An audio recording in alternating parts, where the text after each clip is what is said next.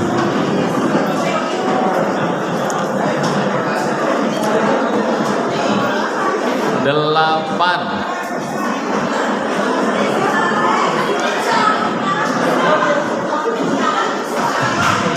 sembilan,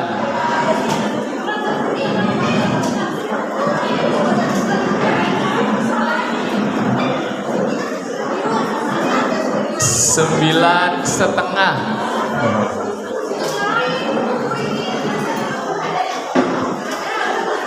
sembilan tiga per empat. Oke, 10. Silahkan duduk di grup kelompoknya masing-masing. Oke ya. Baik. Ini kelompok apa di sini? SMK. Gede-gede ternyata SMK ya badannya. Kalau ini SMP. Ini TK. SD. SD perempuan semua? Oh, Ustaz Faisal ada di SMP dan di SMP juga. Oh. Oke, baik. Baik. Teman-teman, high five. Tugas dari masing-masing kelompok yang pertama ada dua, cuma ada dua. Yang pertama, buat nama kelompoknya. Bebas, buat nama kelompok. Oke. Yang kedua, buat yel-yel kelompoknya. Oke. Tugasnya cuma dua itu saja. Biasanya bisa lebih dari dua, tapi karena masalah waktu kayaknya saya cukup kasih dua tugas saja. Oke. Nama kelompok dan yel-yel kelompok. Silakan. Saya kasih waktu 7 menit dari sekarang. Silakan.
Itu bisa kita gunakan untuk ice breaking. Saya tahu semua orang punya keterbatasan fokus gitu ya.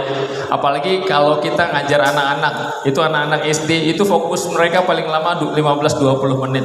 Maka kalau udah 15-20 menit, kasih kegiatan yang membuat mereka bisa lebih fokus lagi. Apa? Ice breaking kah? Apakah ceritakah atau apa gitu ya. Termasuk di dalam aktivitas kita sekarang.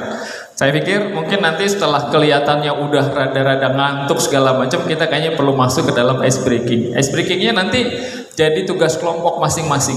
Misalnya setelah kelihatannya udah agak ngantuk-ngantuk nih, Misalnya kelompok SMP ice breaking, nanti kelompok SMK atau yang lain gitu ya. Mudah-mudahan waktunya cukup. Oke, teman-teman sekalian, sekarang saya langsung masuk aja ya. Gini.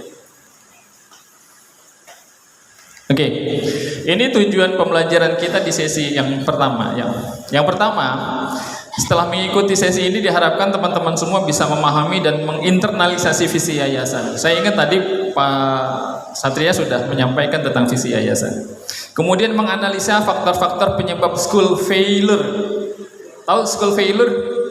Sekolah gagal. Gitu ya. Kita mau ngomong sekolah gagal. Ini saya mau provokasi teman-teman. Kemudian memahami learning before transforming. Kalau tadi tema besar kita school transformation. Sebelum school transformation, apa yang jadi alasan kemudian kita harus bertransformasi? Nah, di situ nanti prosesnya. Kemudian merencanakan tindakan nyata di dalam berkontribusi dalam perbaikan mutu sekolah. Jadi mudah-mudahan nanti setelah sesi ini teman-teman bisa mencapai tujuan pembelajaran ini. Oke? Kalau menurut teman-teman, kira-kira sekarang ini kita dalam kondisi yang penuh tantangan nggak di dalam bidang pendidikan? Banyak banget. Ya, kurikulum yang tidak mampu beradaptasi dengan perkembangan zaman. Ya, kurikulum oke, gitu ya. Tapi kurikulum kalau kita sebagai sekolah swasta gitu, maka sesungguhnya sekolah swasta itu kita juga jangan terlalu saklek banget lah dengan kurikulum-kurikulum nasional. Karena pada dasarnya kurikulum nasional itu akhirnya dipahami sekarang sebagai sebuah kurikulum yang harus digunakan oleh semua orang, semua sekolah di berbagai daerah. Jadi yang akan dimasukkan ke dalam kurikulum nasional itu adalah kurikulum yang sifatnya minimal yang bisa dilakukan di dalam sekolah, di dalam pembelajaran. Kemudian apa? Kemampuan dasar literasi dan numerasi rendah. TKA yang kemarin, baik SD, SMP, SMA atau SMK, itu nilai rata-ratanya berapa? Kalau di SD dan SMP itu cuma bahasa Indonesia dan matematika doang kan ya? Iya kan? Dan itu pun rata-ratanya ternyata belum memuaskan. Saya lupa angka-angkanya. Begitu juga di SMA dan di SMK.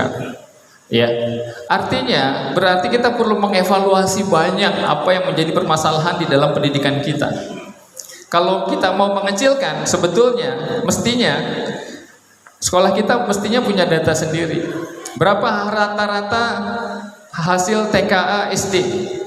Berapa rata-rata hasil TKA SMK? Kita harus punya data sendiri. Nilai matematikanya berapa, bahasa Indonesianya berapa, bahasa Inggrisnya berapa, gitu. Nanti dari situ kita harus mengukur, karena begitulah. Karena hasil yang sudah dilakukan itu kan bagian dari sebuah evaluasi. Kalau evaluasi itu sudah dilakukan, tetapi hasilnya tidak menjadi bahan untuk kita merefleksi terhadap proses yang sudah kita lakukan, jadinya percuma. Cuma proses yang kita lalui tanpa makna. Gitu ya. Nah, saya pikir mestinya bisa itu dilakukan. Kesejahteraan guru rendah. Kemarin lagi viral tuh, ada dosen S3. Tahu berapa gajinya per bulan? Berapa gaji per bulan? 2, lebih besar mana dengan teman-teman di laboratorium Jakarta? Gitu ya. Jadi teman-teman, gitu. Oke lah, gitu ya. Itu jadi masalah, gitu ya. Itu jadi masalah secara umum, gitu ya. Tetapi tentu saja jangan kemudian ketika kesejahteraan guru yang disebut masih rendah itu kemudian menurunkan apa yang menjadi dedikasi dan profesionalisme kita sebagai seorang guru, seorang pendidik, gitu ya. Insya Allah banyak jalan, banyak rezeki lah insya Allah ya. Min haitsu la yahtasib insya Allah. Kemudian kompetensi dan kualitas guru yang tidak merata, anggaran tidak tepat sasaran, segala macam. Teman-teman, saya mau tanya, ketika pemerintah dengan kebijakan pendidikan dengan 20% anggarannya, ternyata dari 20% anggaran pemerintah yang sekian ratus triliun itu tidak semuanya masuk untuk hal-hal yang berkaitan dengan pendidikan. Ada yang digunakan untuk hal-hal yang lain, gitu. Ya. Jadi memang tidak tepat sasaran. Termasuk ketika bicara terkait dengan sarana dan prasarana sekolah-sekolah. Sekarang kalau bicaranya terkait dengan sekolah, misalnya, ini ternyata kalau saya ambil data saja, jumlah perbandingan sekolah negeri dan swasta di Jakarta, lebih banyak sekolah negeri atau swasta? Sekolah swasta kan? Berarti swasta ini sebetulnya sudah punya jasa besar bagi negara ini. Karena apa? Karena tugas untuk mencerdaskan kehidupan bangsa itu tugas siapa sebenarnya? Tugas pemerintah. Tetapi swasta bangun sekolah, menyiapkan sarana prasarananya, menggaji guru, mengupgrading guru segala macam, gitu. Jadi swasta ini sudah punya kontribusi besar untuk ikut andil di dalam mencerdaskan kehidupan bangsa. Contoh kita lihat SD. Kalau SD masih lumayan nih, ya. Di SD di pemerintah nih, yang punya pemerintah negeri ini 1.300-an, sama lah kurang lebih. Di SMP itu 3 kalinya tuh jumlah swasta. Di SMK juga lebih besar lagi, gitu. Tapi pertanyaan saya sekarang, teman-teman pernah tahu nggak atau pernah dengar nggak ada sekolah yang tutup? Ada. Sekolah yang tutup itu sekolah negeri atau sekolah swasta? Pemerintah peduli nggak sama sekolah swasta yang tutup itu? Misalnya, wah sekolah saya mau tutup nih karena nggak bisa begini. Terus pemerintah apa? Ada? Enggak kan? Artinya ketika sekolah swasta itu dia mau survive, bertahan hidup, apa yang harus dia lakukan? Maka mau nggak mau dia harus terus beradaptasi dengan tuntutan lingkungan dan modernitas zamannya. Jadi kalau kita sebagai sekolah swasta tiba-tiba pengen ngekor terus sama sekolah negeri, terus tiba-tiba akhirnya nggak ada bedanya antara sekolah swasta dengan sekolah negeri. Pelajarannya sama, model gurunya sama, strategi metode pembelajarannya sama, ininya sama, nggak ada bedanya sama sekolah negeri. Terus sekarang kalau saya mau masukin anak gitu, kira-kira kalau saya jadi orang tua, saya milih negeri atau sekolah swasta kalau begitu? Hah? Tuh kan jawabnya negeri. Kenapa? Karena di negeri gratis, sementara di swasta saya harus bayar. Maka tantangan sekolah-sekolah swasta apa bedanya? Nah itu yang harus kita munculkan, gitu ya. Oke. Nah teman-teman, karena kita berkaitan dengan sekolah kita di Yayasan Aprilisma, ada yang tahu nggak yayasan ini berdiri tahun berapa? 2004, bener nggak Pak? 2003 kata Pak. 2003 ya? Oke ya, 2003. Oke. Sekarang pertanyaan kedua. Di tahun 2026 ini berarti usia yayasan udah berapa tahun? Berapa? 23 tahun. 23 tahun itu kalau kita bayangin menjadi seorang sosok, misalnya muda. Wah, di sini ada nggak yang usianya 23? Ada? Oh, Pak Momon 23? Oh, iya. Pak Dimas 24? Wah, nggak terlalu jauh lah ya. 24. Oh, oke. Masih banyak ternyata ya di sini pemain muda ya. Alhamdulillah. Oke. Pertanyaan yang ketiga. Apa visi Yayasan Aprilisma? Ada yang tahu? Ada yang dapat hadiah tuh, yang tahu boleh tunjuk tangan. Apa visi Yayasan Aprilisma? Tadi udah beberapa kali diulang sama Mas Satria. Ada reliable-reliable-nya tuh. Hah?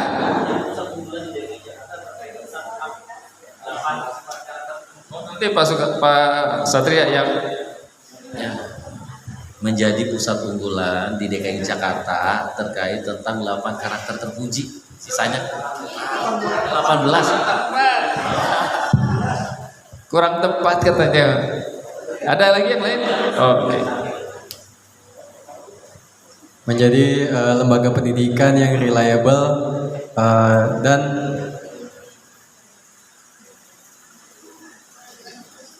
dan menanamkan 18 sikap terpuji. Dah. Satu kali lagi, kalau ada yang mau ambil kesempatan. Ada? Ada? Oke. Gimana Mas Satria lengkapnya? Nih dicatat nih Bapak dan Ibu nih, makanya kalau punya kuping 2 tuh buat denger, mulut 1 jangan banyak ngomong ya. Menjadi lembaga pendidikan yang reliable dan unggul di DKI Jakarta yang mampu mencetak generasi dengan 18 sikap terpuji dan menciptakan karya yang bernilai budaya. Panjang tuh Pak Helmi itu. Sampai situ ada yang bingung nggak? Tuh di situ tuh, padahal di situ kelihatan tuh Pak Helmi tuh, yang fotonya Prof tuh. Tuh visinya, terus misinya tuh, tujuannya tuh. Tuh, cuma nggak kelihatan mungkin ya. Oke, baik. Kenapa teman-teman kita perlu kadang mengulang statement visi kita? Karena visi itu adalah noble, aim noble. Jadi tujuan yang mulia yang mau kita capai.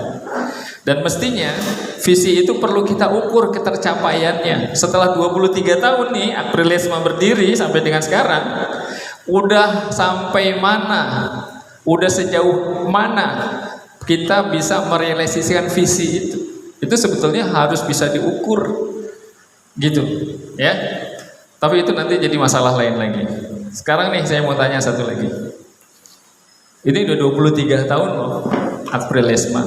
Pertanyaan saya nih, provokasi. Sampai tahun berapa Yayasan Aprilisma itu bisa survive berdiri? Ada yang mau jawab? Berapa?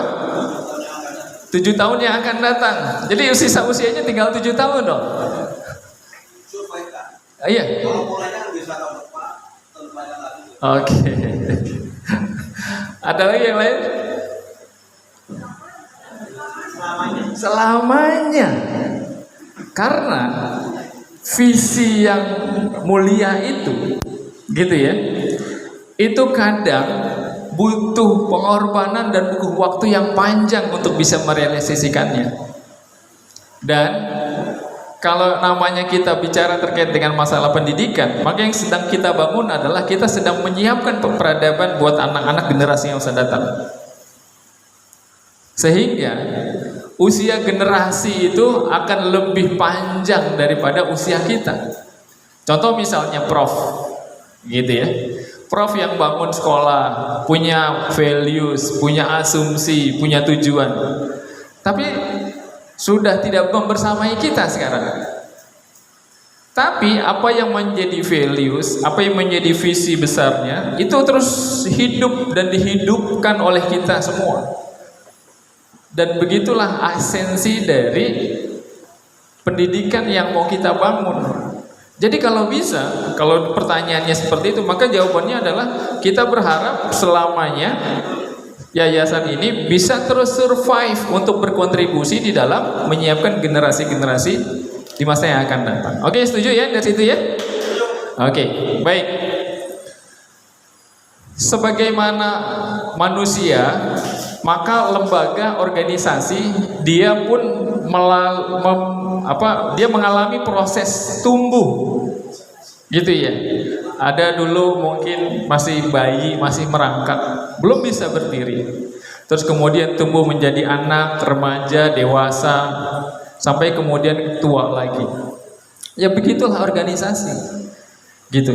Tinggal bagaimana organisasi itu, walaupun usianya tua, gitu, tetapi dia bisa tetap punya energi seperti orang muda. Kita bisa lihat banyak lembaga-lembaga atau perusahaan-perusahaan yang mungkin usianya udah lebih dari 100 tahun, tetapi karena dia memiliki kaderisasi, pembinaan, permajaan segala macam, akhirnya terus tumbuh dan berkembang sampai dengan saat ini. Itulah yang kemudian harus juga bisa kita lakukan, gitu. Ya, jadi apa yang sedang kita rencanakan, apa yang akan kita kerjakan itu bukan cuma untuk 1-2 tahun ke depan. Oke ya. Innallaha la yughayyiru ma biqaumin hatta yughayyiru ma bi anfusihim.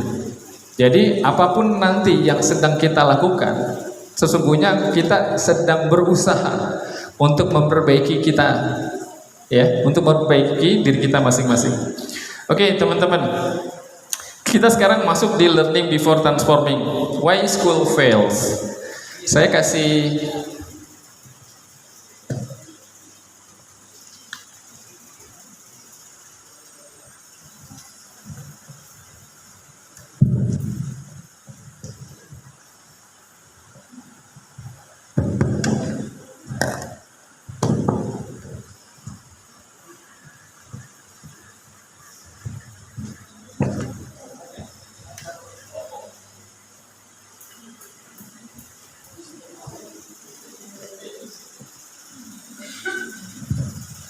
Oke, silakan, itu worksheet kelompok ya, nanti bisa jadi bahan diskusi. Kita masuk ke dalam learning before transforming. Sebelum kita melakukan transformasi, kita perlu cari tahu dulu. Kita perlu mengevaluasi dulu. Kira-kira apa sih pentingnya transformasi yang mau kita lakukan? Dan kenapa kita harus bertransformasi? Why schools fails?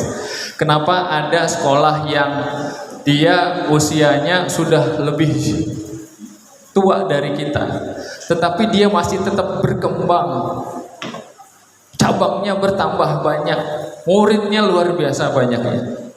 Walaupun mungkin ada sekolah yang dia masih umurnya nggak setua kita, nggak sedewasa kita, tetapi ternyata dia juga bisa survive dan berkembang dengan baik. Tapi juga mungkin ada sekolah-sekolah yang usianya udah mendahului kita, gitu. Terus kemudian sekolah-sekolah yang tidak lagi bisa beroperasi karena tutup, bangkrut segala macam. Ya, kita akan belajar tentang itu. Yang pertama aktivitasnya tentang the cemetery of schools. Teman-teman tahu nggak cemetery? Pemakaman, the cemetery schools. Pemakaman sekolah. Tahu kober nggak? Kober. Kober. Itu kan ada kuburan, ada batu nisan.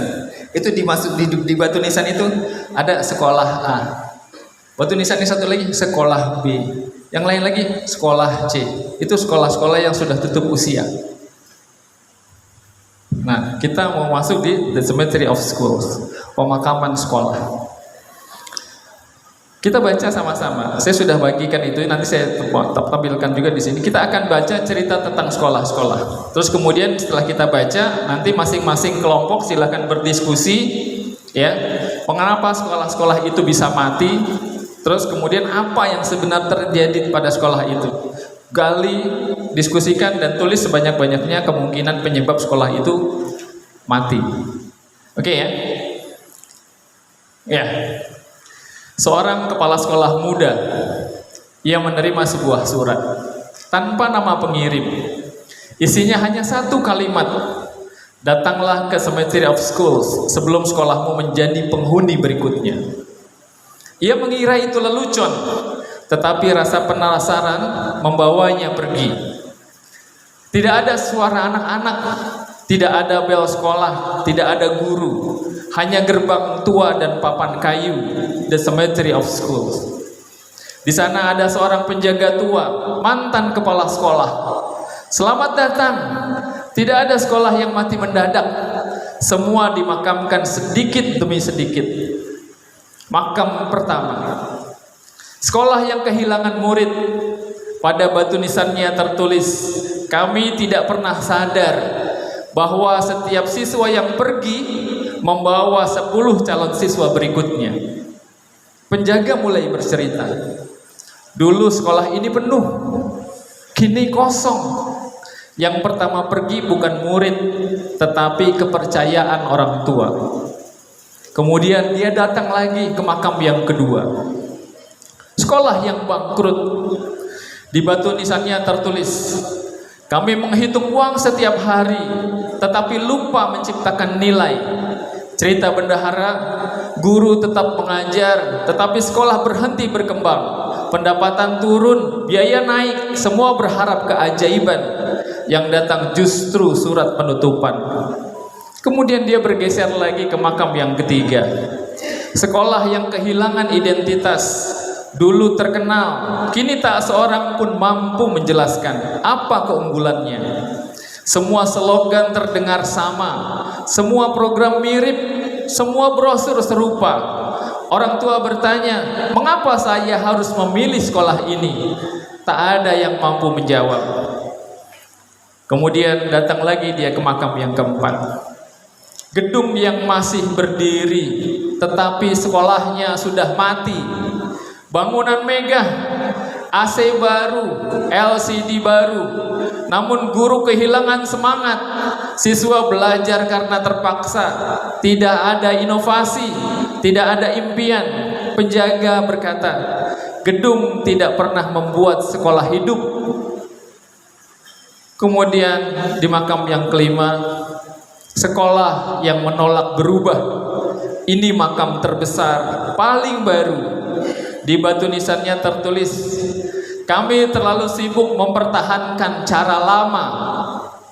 Kepala sekolah muda itu pun mulai menangis karena dia melihat nama sekolahnya mulai terukir walaupun belum selesai, masih setengah. Penjaga berkata, masih ada waktu. Sebelum jalan pulang, kepala sekolah muda itu bertanya, bagaimana membangunkan sekolah yang hampir mati? Penjaga itu tersenyum. Dia berkata, sekolah tidak membutuhkan keajaiban. Sekolah membutuhkan keberanian untuk berubah. Teman-teman, ini ceritanya fiktif. Ya. Silahkan diskusikan di grupnya masing-masing. Sudah ada di worksheet yang tadi sudah dibagikan. Silahkan diskusikan di grupnya masing-masing. Ya. Apa yang harus didiskusikan? Coba teman-teman diskusikan. Kenapa sekolah-sekolah itu bisa mati? Ya. Apa yang sebenarnya terjadi? Tulis, diskusikan, ya, gali sebanyak-banyaknya. Apa yang mungkin menjadi penyebab sekolah itu mati? Silakan, waktunya 7 menit dari sekarang.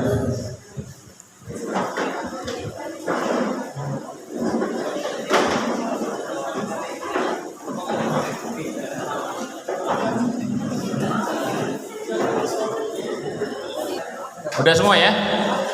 Oke, baik. Sekarang setelah semua menempelkan hasil diskusinya di masing-masing kelompok, sekarang kita mau melakukan yang disebut dengan gallery walk. Gallery walk itu kita anggap itu kayak galeri lukisan gitu ya. Ingat, tahu nggak kalau kita berkunjung ke pameran lukisan, itu di dalam lukisan yang kita lihat kan kita akan melihat apa sih kelebihan dan kekurangannya, apa sih yang bagus, apa sih yang kayaknya kok kayak gini ya gitu. Nah, sekarang masing-masing kelompok itu melakukan gallery walk. Gallery walk itu setiap kelompok dia akan melihat hasil pekerjaan kelompok yang lainnya. Terus kelompok yang melihat itu boleh nanti membuat catatan dan komentar gitu ya. Apakah ada dari hasil diskusi dari masing-masing kelompok itu yang sama atau yang berbeda, atau mungkin nggak setuju dengan jawaban kelompok yang sudah ditempelkan di situ. Oke, bisa dipahami? Gimana asesmen learningnya? Jempolnya gimana? Bisa dipahami? Oke, baik. Jadi dalam gallery walk ini kita tidak perlu mengunjungi galeri kita, ya. Yang perlu kita kunjungi adalah hasil dari pekerjaan kelompok yang lainnya. Oke, bisa dipahami ya? Oke, di sini kan ada 4 kelompok. Nanti masing-masing berarti tinggal berputar saja. Setelah selesai di galeri yang satu, pindah ke galeri yang kedua. Jadi masing-masing kelompok dia mengunjungi 3 galeri yang lain. Oke, bisa dipahami ya?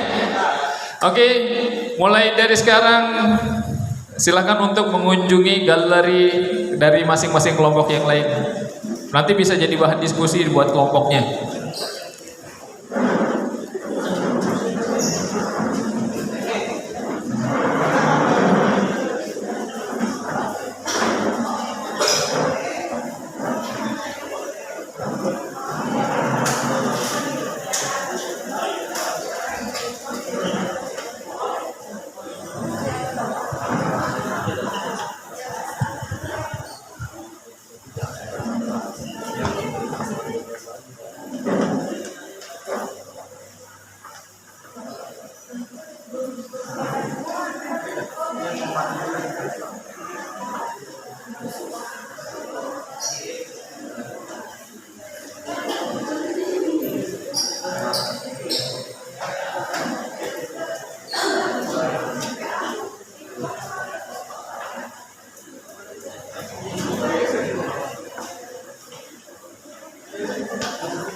Kalau sudah selesai, silakan kembali ke tempat duduknya masing-masing.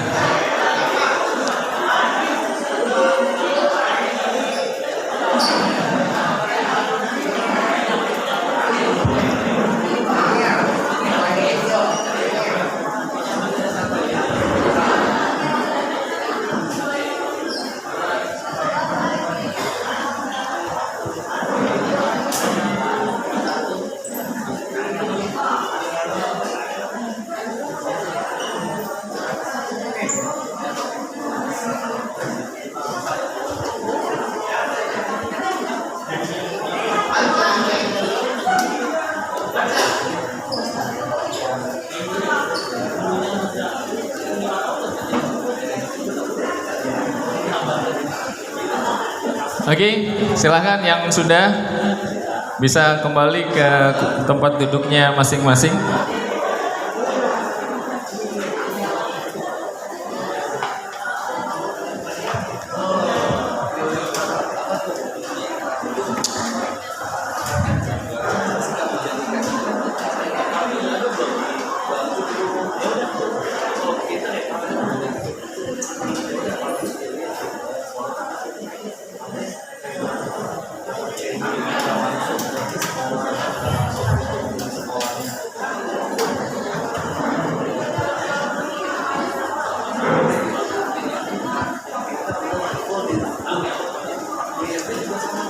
Oke, high five.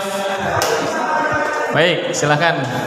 Teman-teman, sebelum nanti dari masing-masing kelompok mengomentari ya tentang pekerjaan teman-teman yang lain setelah galeri walk tadi, saya pengen menyampaikan, saya mau menyampaikan, ambil ya contoh dari masing-masing pekerjaan kelompok. Nggak apa-apa, tetap di tempatnya aja, saya cuma bacakan saja nih, ya. Dari kelompok padat karya, ternyata sekolah mati yang tadi itu salah satunya disebabkan karena komitmen yang dibicarakan dan yang dijanjikan tidak sesuai. Kemudian hilangnya kepercayaan orang tua terhadap sekolah. Sekolah tidak berjalan sesuai dengan komitmen awal dan kurangnya respon terhadap masalah yang jadi perlu ada respon yang cepat terhadap masalah. Katanya begitu kan? Gitu. Terus apa lagi? Sekolah kurang inovasi karena tidak mau dan tidak berani melakukan perubahan dan pembaharuan. Oh. Sekarang exchange, kita lihat nih. Program monoton, jumlah murid menurun, kualitas pengajaran rendah, lokasi kurang strategis. Kemudian apa lagi? Kurangnya koordinasi antara pemangku, kurang kesadaran sesama, tidak mau berubah, kurangnya kegiatan. Dari Lentera Cilik, pemimpin yang tidak profesional dan tidak berkembang sesuai zaman, membuat inovasi dan kreativitas guru untuk berkembang di dalam pembelajaran.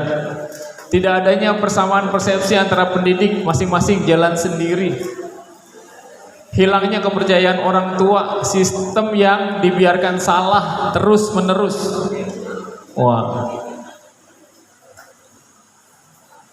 Terdapat sebuah kesalahan sistem yang tidak diatasi, malah diteruskan, kurang tepat dalam menganalisis masalah yang ada sehingga solusi dan evaluasinya tidak tepat sasaran. Keren-keren nih analisanya. Satu lagi, angel. Karena saya orang Jawa sih bacanya angel saya. Kalau orang Western saya bacanya angel gitu ya. Angel. Wah, angel ini dia yang dikerjakan bukan itu. Yang dikerjakan autopsi nih. Apa mindset yang salah? Apa yang gagal dilihat, perubahan? Siapa yang tidak didengarkan? Murid, orang tua, guru. Apa yang tidak dikomunikasikan? Sekolah sering hanya menjual apa nih? Fasilitas, padahal sekolah harusnya menjual tujuan dan program. Mengapa keuangan bermasalah? Karena sekolah mengejar jumlah siswa, padahal sekolah yang hebat mengejar value. Oh.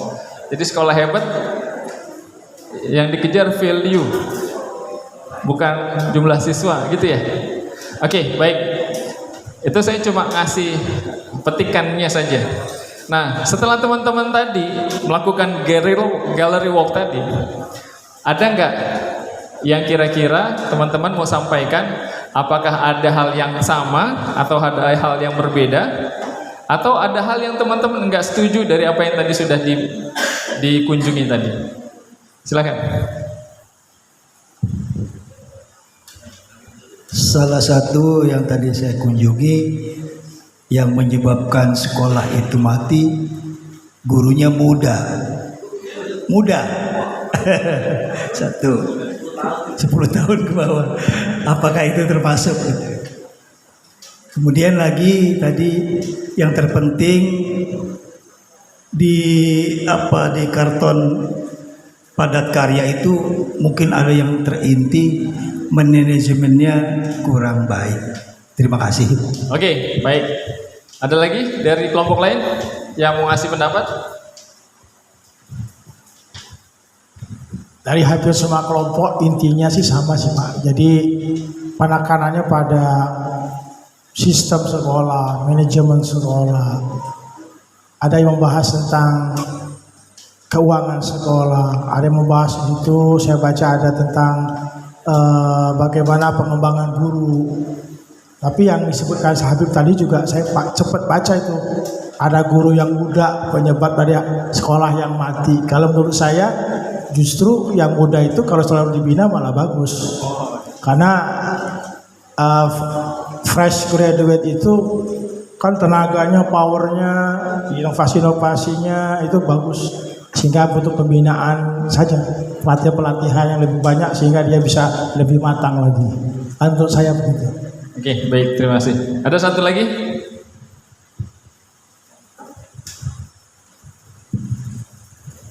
Iya, terima kasih Pak.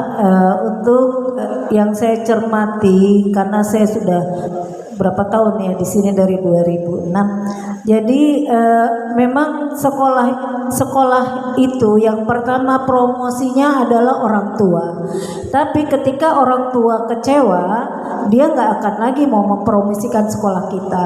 Contoh, komitmen di awal. Di awal orang tua itu masuk ke sekolah kita, bagaimana perjanjian dengan sekolah? Apakah sekolah itu melaksanakan perjanjian yang sudah dijanjikan di awal ketika dia sekolah, atau ada perubahan? Kemudian perubahannya pun seharusnya disosialisasikan terlebih dahulu kalau memang mau ada perubahan, terutama masalah biaya ya Pak.